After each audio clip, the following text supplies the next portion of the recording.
What you resist persists. This is not merely a psychological insight. It is a truth that echoes through every layer of existence, emotional, spiritual, energetic. We live much of our lives in silent conflict, resisting discomfort, resisting pain, resisting fear, resisting the parts of ourselves we wish were not there. We labeled them as wrong, push them into the shadows, and build walls to keep them out, but in doing so, we feed them. Repression is not annihilation, it is amplification. Whatever we deny begins to seek us, not to punish us, but to be seen, to be included in the wholeness we keep forgetting we are. You say, I don't want to feel anxiety, and so every moment becomes colored by the fear of fear itself. You say, I must not be angry, and so rage simmers beneath your skin, leaking out in silence or sarcasm. You resist sadness, and it crystallizes. You resist grief, and it clings. The more you fight your inner weather, the longer the storm remains. Jung understood this intimately. He saw that the psyche is not an enemy to conquer, but a terrain to explore, and that in our desperation to be good, strong, or enlightened, we often become fragmented. The paradox is this: healing begins not by changing yourself, but by meeting yourself completely, without defense, without agenda. The unwanted emotion, the painful memory, the flawed behavior, they are not intruders. They are messengers. They knock on the door of your awareness, not to disrupt your peace, but to show you where peace has not yet reached. When you open the door, when you stop resisting and simply sit in presence, something miraculous happens. The thing you feared begins to soften. The shame begins to dissolve. The anger begins to unravel into sadness, and the sadness into stillness. It's not that the emotion vanishes, it transforms, because it has been seen, held, accepted, and that is what every part of you truly longs for. Not perfection, but presence.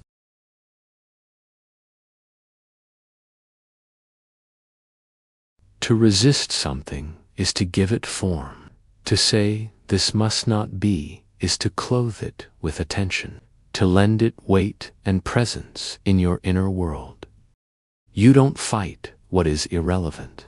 You only resist what matters to you, what touches you deeply, even if uncomfortably.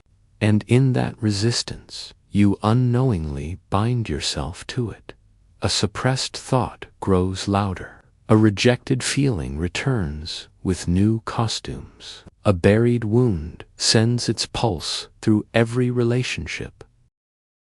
It is not a flaw in the universe. It is intelligence. Because life does not want your perfection. It wants your totality. The more you try to fix yourself, the more you reinforce the idea that something is broken. But what if nothing is broken? What if the very impulse to resist is what creates the fracture?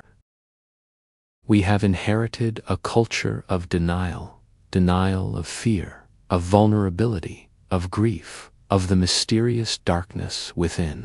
And so we try to become light by turning our backs on the dark. But Jung reminds us, one does not become enlightened by imagining figures of light, but by making the darkness conscious. It is only when you stop running from your shadow that you realize it was never chasing you. It was walking beside you, patiently waiting to be noticed. Everything you avoid becomes a prison, but everything you turn toward becomes a doorway. And through those doorways, you meet not monsters, but misunderstood children, parts of you, locked in time, waiting for the warmth of your attention to bring them home. The paradox is that when you stop trying to change what you feel begins to change. Not through force, but because you listened, and in that listening, a deeper truth is revealed. You are not the storm. You are the sky. You are not the emotion. You are the awareness that holds it. When resistance drops, peace doesn't come. It is uncovered, because it was never absent, only hidden.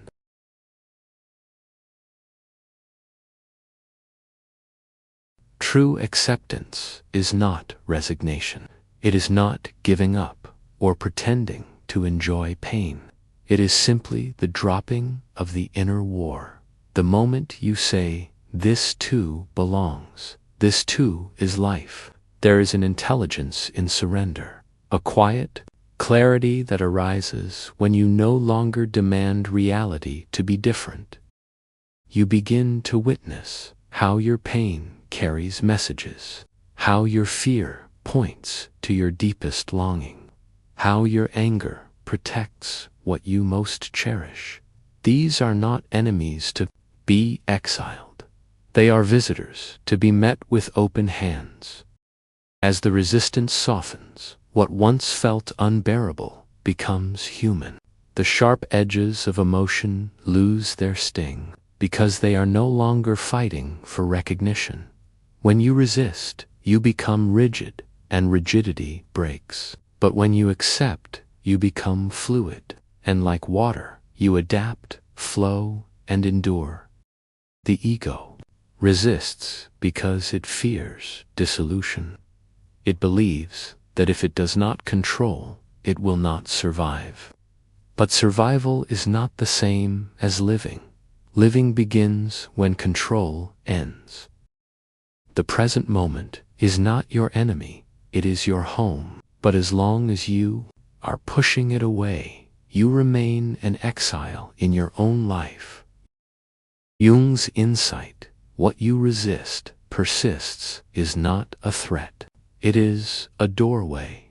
It invites you to stop running, to stop fixing, to stop fighting your own being, to sit down right in the middle of your discomfort and breathe, because only in that stillness can you hear the deeper voice. The voice beneath the noise, the presence beneath the patterns. You were never asked to be perfect, only to be present. And presence is not achieved, it is remembered. The more you allow things to be as they are, the more they reveal what they truly are. Not problems, but processes. Not blocks, but bridges. Not curses, but calls to awaken.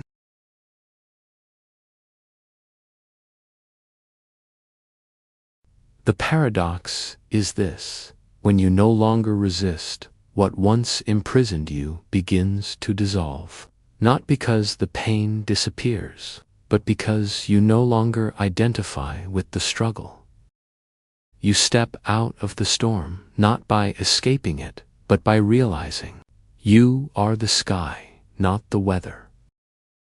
To accept is to remember your wholeness, not as an idea, but as a living truth, a felt experience of peace that doesn't depend on circumstances. It is the peace of knowing that you do not have to hold yourself together because you were never truly broken.